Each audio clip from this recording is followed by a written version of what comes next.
thawai asimana tawriba thabak adugi mapana singlona nahona na isorgi thabak thawai zauna tawba ngamlakpa nahona na pusi ka thokpa ngamtaba si maine madugo matam amada Prabhu Jisuna tayong pada lebih matanda lasar imungna diba madugo pamoiraga haibadi lasar imungi wari aduda zum pamoiraga ngasi akhoi isorgi wahi Nailabi nagane. Lasar imung si Jerusalem dari saurada kilometer ahum ulam leba Bethany hariba kungang adudan. Bethany hariba kungang siya sobo kungang amadati pun masahaman. Bakoi imung sinami ahum tani leba. Masih bani Martha masung Maria ba bakoi kimopwa Lasar. Bakoi imung si Bible zam na maming sani. Basi manisu thaza basipi lining setpi ni hai bazai. Aduga Lasar si Prabhu Jisu ki marup ni hai na sa dai koi na tapi. Prabhu Jisu na nanung si sa imung ni hai si Bible sa dai koi no bapage. Baru maduna Prabhu Jisu na Bethany ronda bulak na badi ate kanagi mayum da suthungde Lasar phe gizugda maalum thun Bethany da zum kayam le ramani pura dalan gumna thazaraba awang bazum kaya le ramani lai bagi khangpok kaya sle ramani adubu Prabhu Jisu na Tungning ba imung di Masih mo pa ahum di imung Lasar pwede zoom agludan Kaya imatik nungay mapwede imung Prabhu Jisu la hai na di Barthana sa atang na wasili Prabhu Gisa na wakaliwat kani hawat ra haroy na madusin madamas na mazaro Manaw na Maria na di karin takhang di ado kung Prabhu kuya na pambaga doon na nalay na Wari tawa na pa Ukoi kung tuloy isu Maria na wari tawa sa na ginawag Marthana sa na masin Kung thana mapot sa ito na sana Pazadi pura laman Ito mahira Sam naman Ukoi kiawa na pa kaya halay na gusto mo ko'y naging sumubalay Matalas to pala yung tawa harawan ng mga manatan Kasi muna wakantaw binasi Barak isan Kristi dari sige manunggalay di pa Prabhu Jisu Krista na iki mapanakan bikra ba Iswar ni masama na iway kraba, iswar ni imong manungil mi iway kraba. Ikul singa sige jom na Prabhu Jisu na tumbiri pra. Muna wakan tau binasi. Lasar ko yung imong dati. Manatat na tumbi mag-ibaram na. Makoy imong zamdong ay. Ngasi iko'y imong hantad na jengsi, isa-isa imong hantad na jengsi. Iko'y imong nungay di pra. Iko'y imong Nadasip na lady bra, tawai da ana exalt na lady bra. Muna wakan to minasi. Prabhu Jisu Krista na tumbira badi. Ay bang pan bagi sana lupa lan tum na supi bang namda ingtawa haraw panungay basi. Imong panuwa na pangizabad. Tawai limit pang na inazingzabang matandari. Marami san pres batayigi. Imong manung kaya mati Prabhu Jisu Krista na tumbi kita ba sa ihi kaya sukre. Kapag mga pastor na so ato kung ba imong manung kaya lay jari bang pastor na lay bra mo na wakan tao pinas. Prabhu Jisu Krista na tumbi kita ba kuya na. Kanili ba? Ikaw yung Prabhu di zana mabukha ba? Mabukhang bira ba di mahal na tumbi? Prabhu Jisu Krista na tumbi kita ba imong manung zara ba di sininaw sa nang na Prabhu kami na bagi marap na ni. Amen! Prabhu Jisu Krista na hinggal na babatong na Jerusalem dagi mautang na sa pami ani galoy na Prabhu Jisu susalan mi.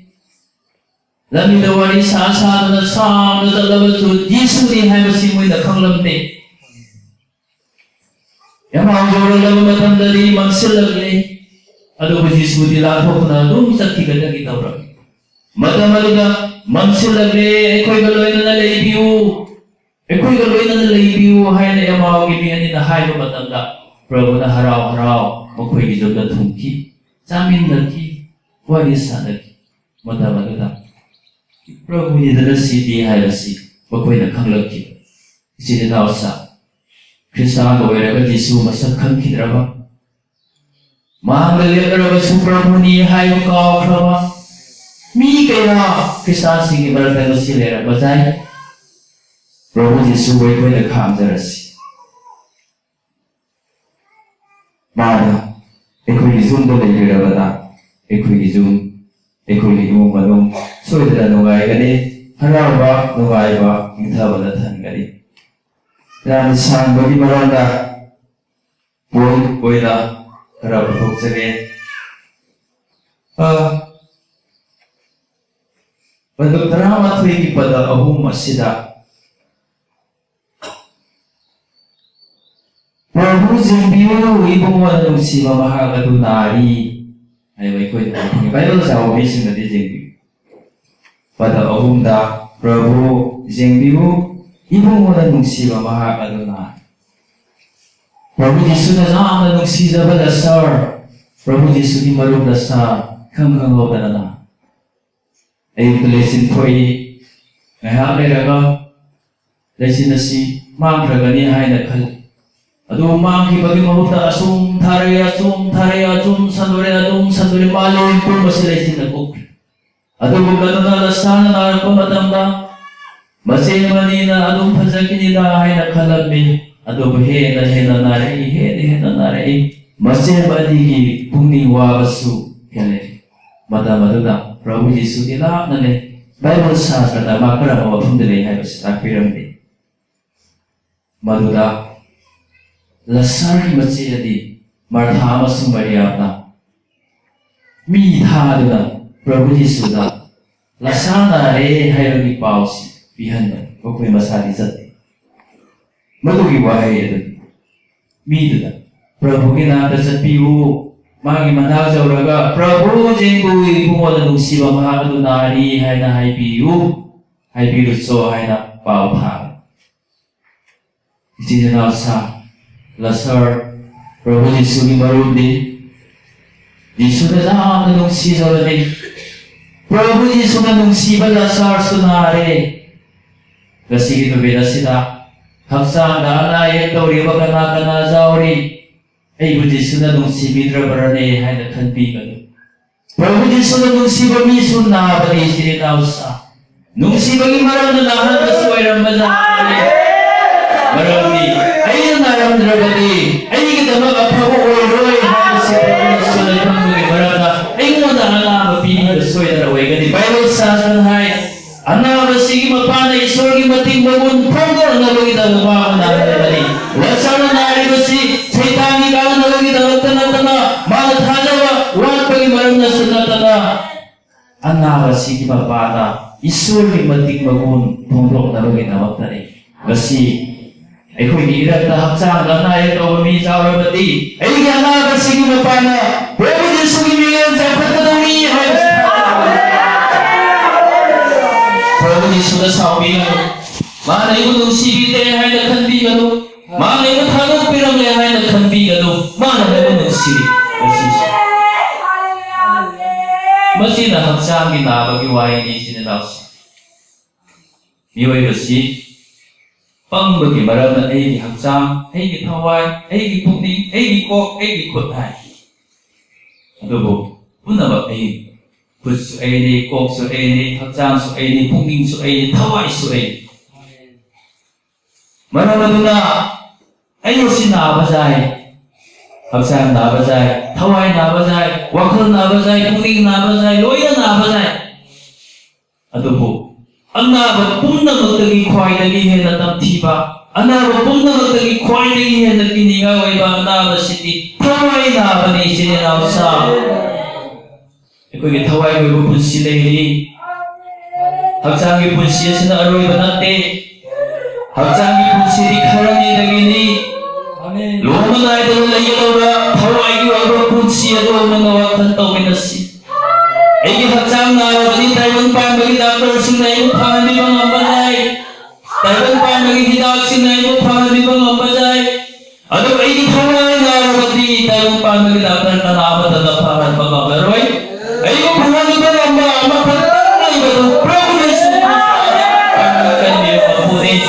ngasi muna wakan tawinasi haksang at huwag ka bukanani na marukoy bagi haksang at huwag ka kanani na marukoy yung ganapang bagi maranta huwag ko kung kau kaktuto na haksang yapamakan ko na haksang aning bataw na kung sinula ba dyan at uwisin nila sa huwag lagi na marukoy balayti ngasi hingli ba ikaw siya hingli ay na sila ikaw na puli ba siya ikaw na fellowship na winari ba siya Hawaii giao rồi đi vào vấn ra với thuộc tập ấy vì sao đi qua hơn vì sẽ tới đấy mà thoát một cái training từ cái mà tập được qua đi có thể rất là lý sự mà khối thao của đi vì gọi là warfare hay là sẽ có rất phù hợp nên mình đi training thôi ai dùng thì tụi mình đang 48 hours tung vào sự thật được không Nuongati, Makuida, Madugi Gorilla Warfare, Jungle Training, I had a condo with the Halakoma that no was to be from the lower Hakinos. There is Naharao Namokai David. Magi roommate, Gohadigia Samis Masa. She's the Milawarana, oh, the boy no kid, Nala, the corner lady, but the pay of some white in the high. Other Hiram Bagahita, I didn't wait me outside one day. Adum henjalakpadagi makoi dispensary da pu dispensary da su maroi haibadagi makoi gi oja sing phone tawraga ambulance da hospital da pu hospital jawaga pukhai magi manungda dei ekoi gi sa ni pas puni dam sodharu asa mase noris mase su oiba room me su oiba gi bara photo thai Masa si pupu na matulog masa kasi patang hapon.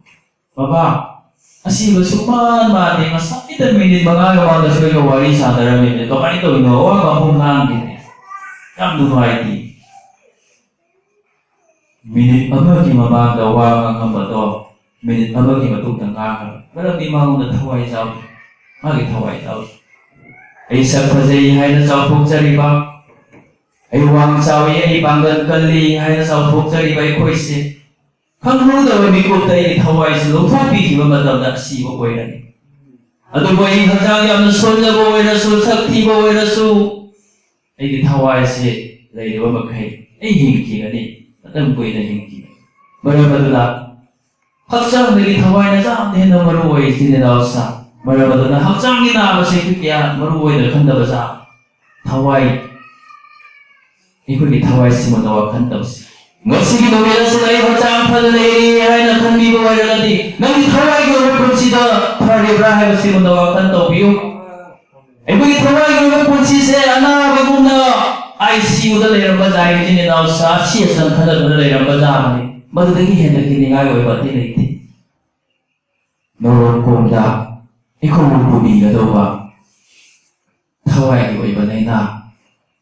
Madadagi, ikaw ay nanto pa nangay pa na ba ni? Adugoy sininaw sa, ay nahay ka ba kong na? Ikaw ni taway niya narong pa ni Pangamba ni.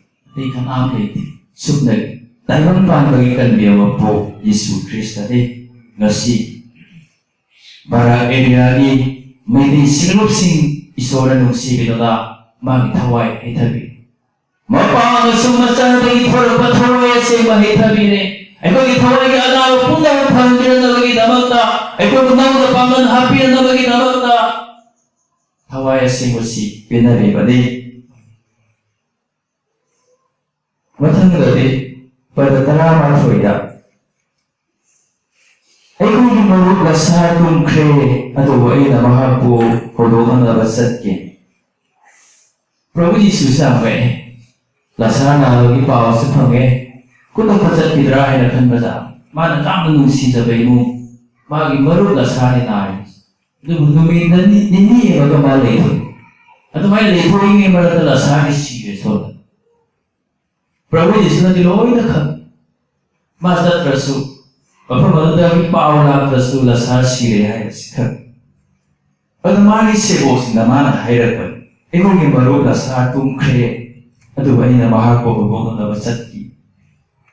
Makha lekoina patharadi Prabhu Jisuna hairisi ekoi numida ekoi potha itumbada nati lasar siye Bible na tumba haibo haisina siba kangan matang mayam le Prabhu Jisuna to mai haire patadari sebo singda ma tumba ni na pharani ma potha he kana haire ko Prabhu Jisuna nati masi Prabhu Jisuna ai maru lasar tumkre Maha Bhagavad na isat ke hai basi lasar hinga than ba isat ke hai tu ka pala mo apha ko na loi na kha adu nga sing no beta thawai ya sing mana ai mana ngamu hai na khangan di basi ti tumba ho ko bagi mata ma sini sini nausa Bible say na la ni interpret ko badati wahi si amen ai lasar tu ai maru lasar tum kre Mabu ho na ba isat ke hai wahi sini na maru wai sini nausa ngasi Yesu Krista uthajaba Yesu ki mini aidi Yesu ki bichal galai bani Prabhu Yesu ki kanmir mapudi haidallah ori basing asing marakta tungkhra thawai ke ajawi munawa khanta mina sini nausa Hau baja na tungkhra thawai ke ajawi munawa khanta mina si Thadagisi sapadasu Yesu naman moina sapadawa mi ke ai phangina tajawri Wajah sinawa pa sa nulida minit mga pangatawa ng kinrawami pag-iirta kaya dawin mo na wakan tawin na sisi ni Nausa adu mabami adu itawaya do tungkrab may tawin tayo po sila tungdarami hagong buway kasi naman tungkrab di kawang may nakubaga ni hawalag na tumsin na ba tumdindong dawa bisya kung nagpadang muwawan Krishna sigi marakta tumsin na ba thawai mayam male makoy siniyo ko pajang waris Yoya di khamma adugo thawai asibagi thabok to masana jajada adugo me jamle ngasi no mera sile sine nausa ekoi gi gerata tumni ba thawai kana go bajawra badi nangu hudo na ba Yesu Krista le mirale amen tumni ba thawai si ko hudo pera badi dawata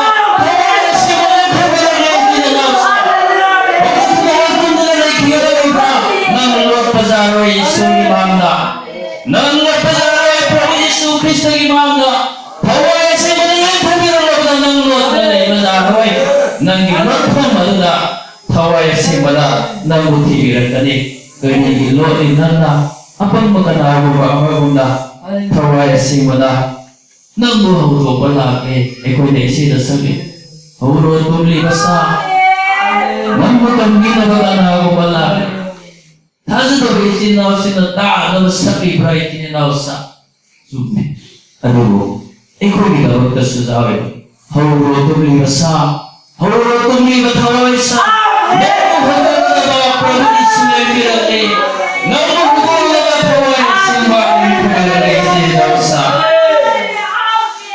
lasargo hogo na ba prabhu Yesu na lembi ki ngasi no bena sida asiba thawai Singmo hogo na ba Prabhu Yesu lengi rakle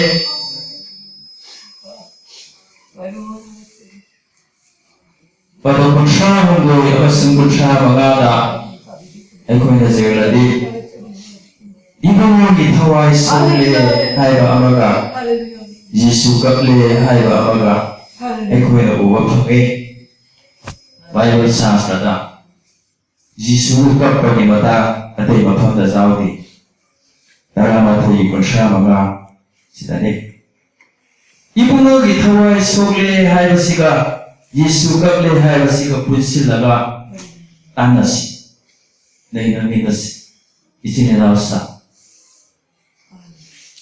Marthana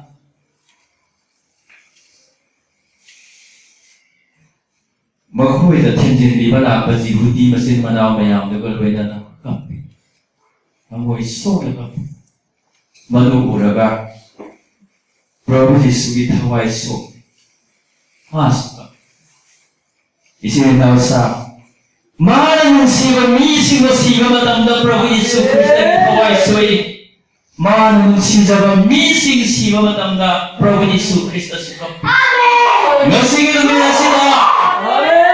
에코기가 나하고 마는 시잡아 미자 시범하답니다. 이 돈도 오랜만에 껍비시에 하이는 프로브 예수의 세상에서 나타나게 되는 너희는 껍비리 보내시니 나오사 가보고 스파스 버렸다.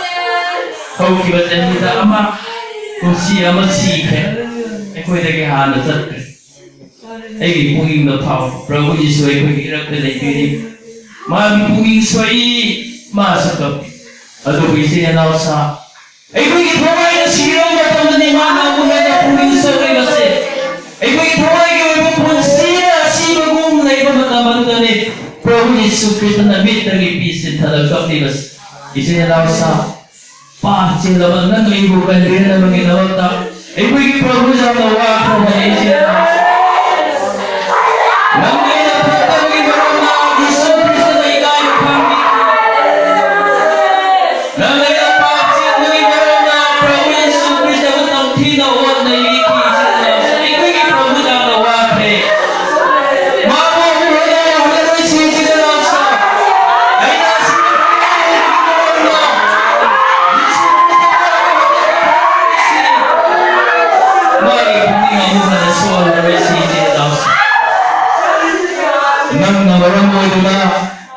Isurugi baca ibu Yesus Kristus bukaya aku ina gabung hingga hari pengawas.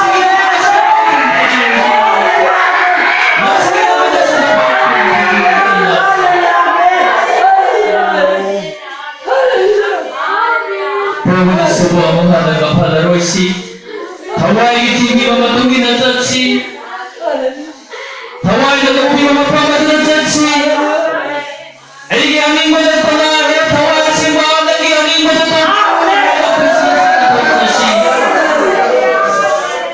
Prabhu Yesus Kristus mengharau mengenai baik masih bertemu mereka ini nasa. Madam kuire Hawaii panggangan Tuhan tahu kita pak. Maksang ni panggangan alam Tuhan hari. Panggangan sing tidak ada alam Tuhan. Mahi bahagia tu mapung phawa ni gonde. Hawaii panggangan Tuhan ada sing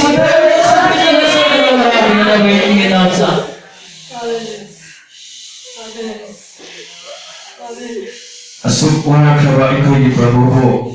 Among handa kunang ipam dahil laroy si isinausa. Pada ni pungoy na.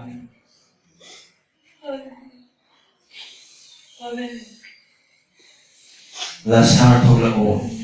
Hay na. Prabhu Yesu na. Hay na koy na opangit.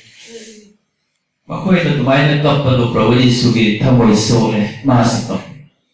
Mahu kadai da tham kiwa gene hai mong phang ta labida lasang masiyahan martha Prabhu mani nungin marini sugrabani mahu ni timagi masano ng thiram na gani Prabhu Yesu manal lay rapaw da hinggan hanbiga daw ni hai basi thaza bangam taba daining jati martha martha ubi na yame pagirap na sisli Marthagi pungning chen bani pasi sumbarang kaya le. Eko ithaza bas am so. Adu maduna te ko ita hai nigli bas sinalas. Prabhu Yesu na di le tada mong pham tam da tan sili. Bible dai ko ita overbom da mong pham adu singnung hot ni hai. Singnung hot ko ita. Madan bugi mong pham di jinga ba. Butuwa ga manung si sao na. Kay church si mong sao na ka. Yung damay semaga, kay sakrament ewo semai nami pasabag kap lepa kap aga sema maya tami, madumoy mong pami. Eko yung zika ni simong manate. Maduda imong manunga bagi mong pam sagay bagi mong pam lekaya bagi sinlo bagi damay kayo. Niya si panahon ko'y pasalatan. Thong di dakui, bitang jala chan bazaran ko'y manung jang na di dakau.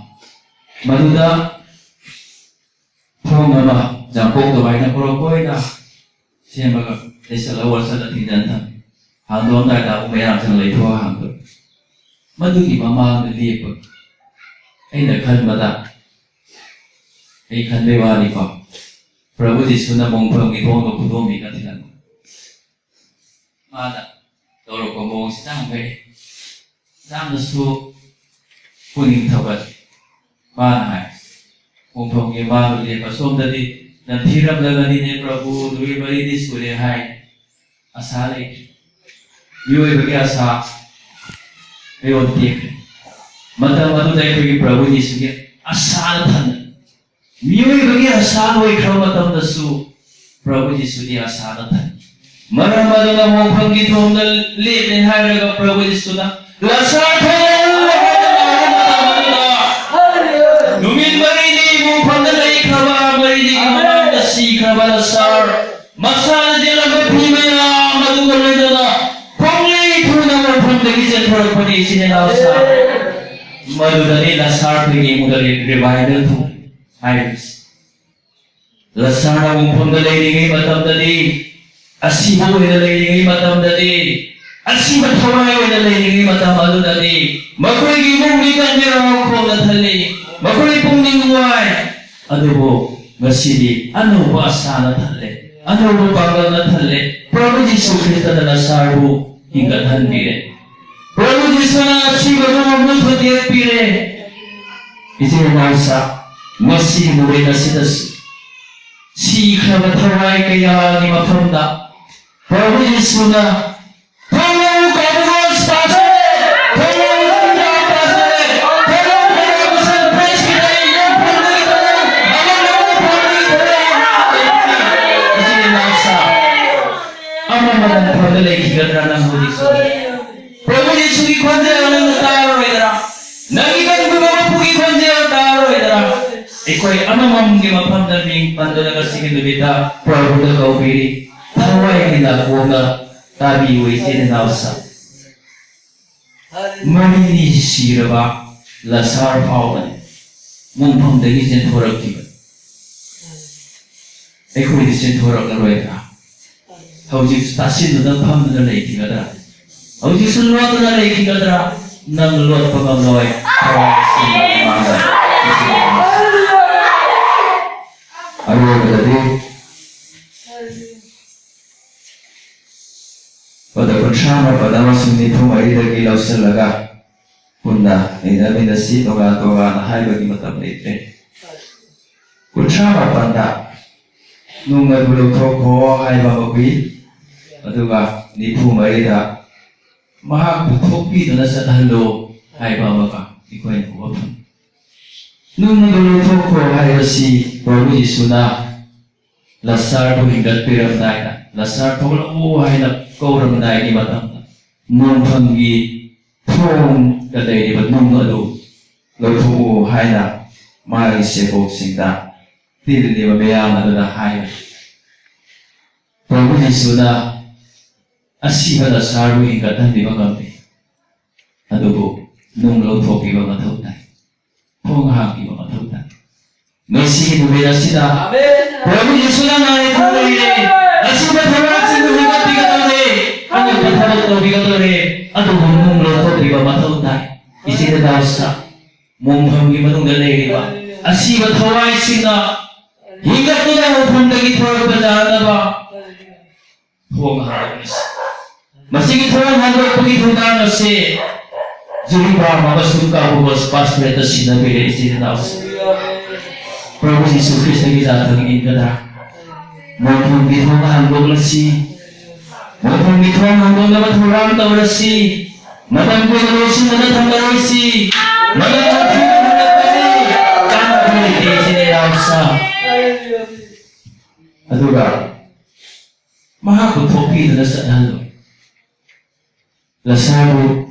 Prabhu na kaurang labda kakak ng pote. Di mo isimita na bimatong inamasa sa bendes na may pimayam na sa limakong makong naging makong pawa. Mamay makong kasi pide sa tabi. At yung mayam na maluwi na na ito dyan porang badan. At yung Prabhu Yesu na magpopi na sa talo. Mamon siya yung pimayam sa lagpopi o mabasatan biyo. Hay na zatang tawin. Isinanawsa. Hai na zatang nasi. Ikaw din si Prabhu Yesu na tawpili. Apa apun gumanalay at haway sibu.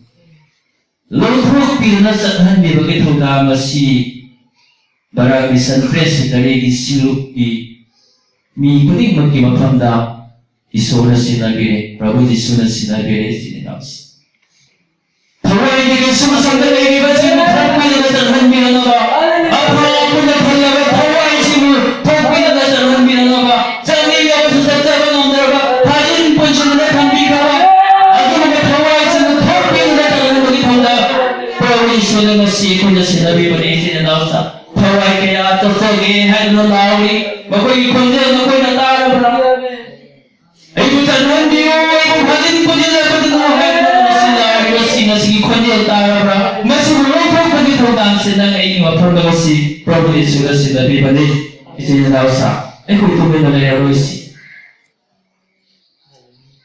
ꯈꯣꯡꯐꯝꯒꯤ ꯊꯣꯡ ꯍꯥꯡꯗꯣꯛꯂꯁꯤ ꯊꯥꯖꯤꯟ ꯄꯨꯟꯁꯤꯟꯗꯨꯅ ꯂꯩꯔꯤꯕ ꯊꯋꯥꯏꯁꯤꯡ ꯑꯁꯤ ꯊꯣꯛꯄꯤꯗꯨꯅ ꯃꯅꯤꯡ ꯇꯝꯅ ꯆꯠꯍꯜꯂꯁꯤ ꯏꯆꯤꯟ ꯏꯅꯥꯎꯁꯤ ꯊꯋꯥꯏ ꯑꯁꯤꯕꯨꯅ ꯆꯤꯡꯕꯤꯕꯒꯤ ꯃꯇꯨꯡ ꯏꯟꯅ ꯃꯅꯤꯡ ꯇꯝꯅ ꯆꯠꯍꯜꯂꯁꯤ ꯏꯆꯤꯟ ꯏꯅꯥꯎꯁꯥ ꯊꯥꯖꯤꯟ ꯄꯨꯟꯁꯤꯟꯕꯤꯌꯨ ꯏꯆꯤꯟ ꯏꯅꯥꯎꯁꯥ ꯀꯅꯥꯒꯨꯝꯕꯅ ꯊꯥꯖꯤꯟ ꯄꯨꯟꯁꯤꯟꯕ ꯑꯣꯏꯔꯕꯁꯨ ꯂꯧꯊꯣꯛꯄꯤꯗꯨꯅ ꯃꯅꯤꯡ ꯇꯝꯅ ꯊꯋꯥꯏ ꯑꯁꯤꯕꯨꯅ ꯆꯤꯡꯕꯤꯕꯒꯤ ꯃꯇꯨꯡ ꯏꯟꯅ ꯆꯠꯍꯜꯂꯁꯤ ꯅꯅꯤꯡ ꯇꯝꯖꯔꯣ ꯊꯋꯥꯏ ꯑꯁꯤꯕ ꯑꯩꯒꯤ ꯄꯨꯟꯁꯤ ꯑꯁꯤꯗ ꯍꯥꯏꯗꯨꯅ ꯃꯄꯨꯟꯁꯤꯗ ꯊꯣꯛꯆꯕ ꯉꯝꯅꯕ ꯂꯧꯊꯣꯛꯄꯤꯔꯁꯤ ꯏꯆꯤꯟ ꯏꯅꯥꯎꯁꯥ ꯂꯣꯏꯕ ꯑꯣꯏꯅ ꯍꯥꯏꯖꯅꯤꯡꯕꯗꯤ ꯑꯩꯈꯣꯏ ꯊꯋꯥꯏꯅ ꯊꯟꯕ ꯃꯊꯧ ꯇꯥꯏ ꯏꯁꯣꯔꯅ ꯊꯋꯥꯏ ꯑꯁꯦꯡꯕ ꯍꯩꯊꯕꯤꯔꯦ ꯃꯥꯅꯗꯤ ꯃꯆꯦꯠ ꯅꯠꯇꯅ ꯇꯪꯈꯥꯏ ꯅꯠꯇꯅ ꯃꯄꯨꯝ ꯑꯣꯏꯅ ꯊꯋꯥꯏ ꯑꯁꯦꯡꯕ ꯄꯤꯅꯔꯦ ꯊꯋꯥꯏ ꯑꯁꯦꯡꯕꯅꯗꯤ ꯑꯩꯈꯣꯏꯕꯨ ꯀꯌꯥꯝ ꯐꯪꯈ꯭ꯔꯦ ꯑꯩꯒꯤ ꯈꯨꯠ ꯐꯪꯈ꯭ꯔꯕ꯭ꯔꯥ ꯑꯩꯒꯤ ꯈꯣꯡ ꯐꯪꯈ꯭ꯔꯕ꯭ꯔꯥ ꯑꯩꯒꯤ ꯈꯣꯟꯖꯦꯜ ꯐꯪꯈ꯭ꯔꯕ꯭ꯔꯥ ꯃꯨꯟꯅ ꯋꯥꯈꯜ ꯇꯧꯃꯤꯟꯅꯁꯤ ꯃꯥꯅꯗꯤ ꯊꯋꯥꯏ ꯑꯁꯦꯡꯕꯁꯦ ꯃꯄꯨꯝ ꯑꯣꯏꯅ ꯄꯤꯅꯕꯤꯔꯦ ꯈꯥꯛꯄ ꯂꯩꯇꯅ ꯅꯪꯅ ꯄ꯭ꯔꯚꯨꯗ ꯀꯌꯥꯝ ꯄꯤꯕꯤꯔꯕꯒꯦ ꯅꯪꯅ ꯅꯁꯥ ꯄ꯭ꯔꯚꯨꯗ ꯀꯌꯥꯝ ꯀꯠꯊꯣꯛꯆꯔꯕꯒꯦ ꯍꯥꯏꯕꯁꯤ ꯊꯋꯥꯏꯅ ꯊꯟꯕ ꯍꯥꯏꯕꯁꯤ ꯊꯋꯥꯏꯅ ꯊꯟꯕ ꯍꯥꯏꯕꯁꯤ ꯑꯇꯩ ꯀꯔꯤꯁꯨ ꯅꯠꯇꯦ ꯑꯩꯈꯣꯏꯅ ꯃꯄꯨꯝ ꯑꯣꯏꯅ ꯐꯪꯖꯔꯤꯕ ꯊꯋꯥꯏ ꯑꯁꯦꯡꯕꯗꯨꯒꯤ ꯃꯇꯤꯛ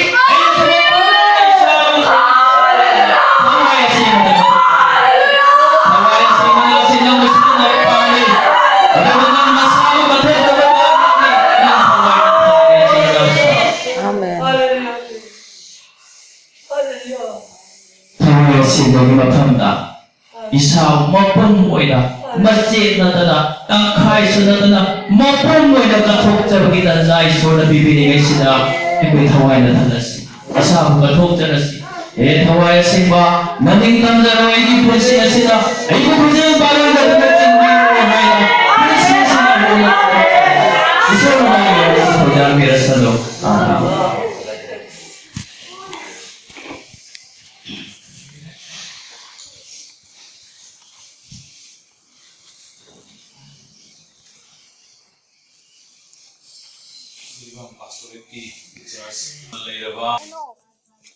ꯑꯗꯨꯒ ꯑꯃꯨꯛ